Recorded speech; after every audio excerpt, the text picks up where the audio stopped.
Hey everyone, it is Dani and welcome to this update video. I hope that you're all having a really great day thus far. And so in this video, we'll be talking about the potential development expected next week, but we're going to be focusing on what could happen for the Caribbean, as there might be quite a bit of increased rainfall for some areas. And so for you guys over in the east, hopefully this is going to come true and you guys will actually receive some well needed rainfall activities. And so I'm going to be taking you guys through what is expected. And before I go into details, please do subscribe if you haven't yet done so and tap the notification bell so that you never miss an important update.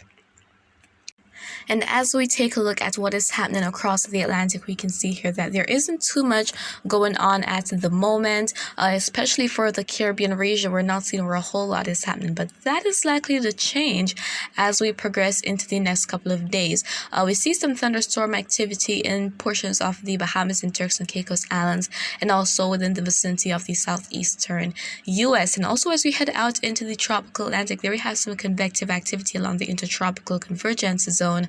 And we have that blob making its way from the coast of Africa. And so that is what is currently going on. And as we head throughout today, there is a likelihood that there is going to be some increased rainfall activity across sections of the northern Caribbean. And so now let's go ahead and take a look at what different models have to show at different times through next week. And so we're starting out with the ICON model. And this is what they're expecting for next Wednesday, the 24th of the month. So they're showing that low pressure area, that 1008 millibar low pressure area out there in the Atlantic. And there's even that other system seen off the southeastern coast of the US. But notice that ICON is not showing something that is going to be quite strong. Now that is likely as a result of wind shear displacing the activity to the east and suppressing any major intensification. So that is something certainly possible.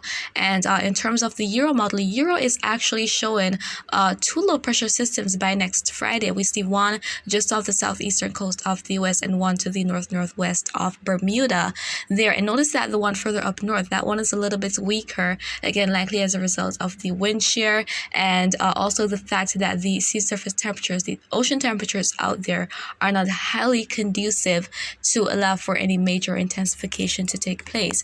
And then finally taking a look at the GFS model. Here we have the model expecting that we're going to be seeing that low pressure system out there by next Thursday, but the model is not showing anything very strong out there. And so these are forecasts and they are bound to change because we're talking about something for the next couple of days. And as time goes by, there's going to be a clear picture of what could happen. But as of right now, nothing is marked on the National Hurricane Center's 7-day graphical tropical weather outlook. So that is what the models are showing, guys. And I wanted to mention the fact that they're all expecting that we could see something, but I want to focus a bit on what could lead to the development of one of these systems, which is a trough expected just north of the Caribbean that is likely to induce rainfall activity for sections of the Caribbean and maybe for some areas that have been longing for that rainfall as well. So looking at this 72-hour forecast chart here, this goes out to May 22nd, and this is what we could see around this time.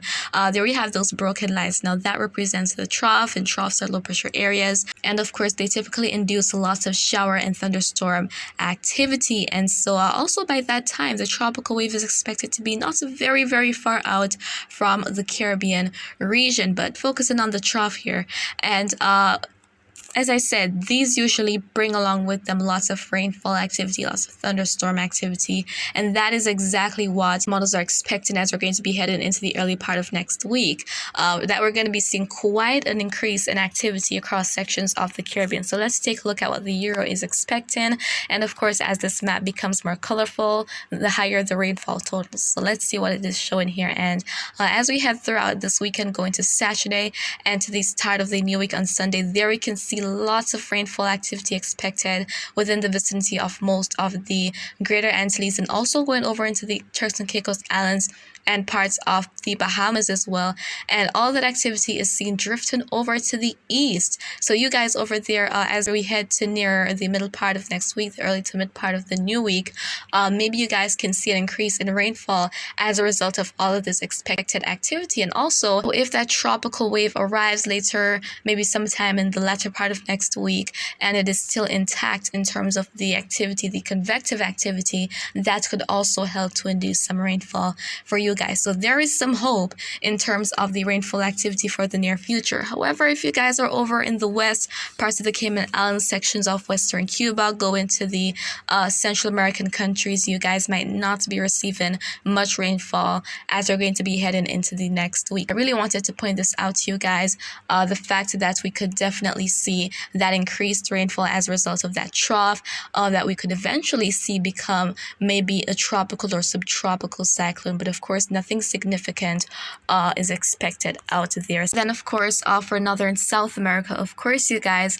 are likely going to be receiving that continuous rainfall activity as a result of the intertropical convergence zone. Hence, throughout the run of this forecast here, we would have seen where there is some consistent rainfall expected within the area. So that is what is anticipated, guys.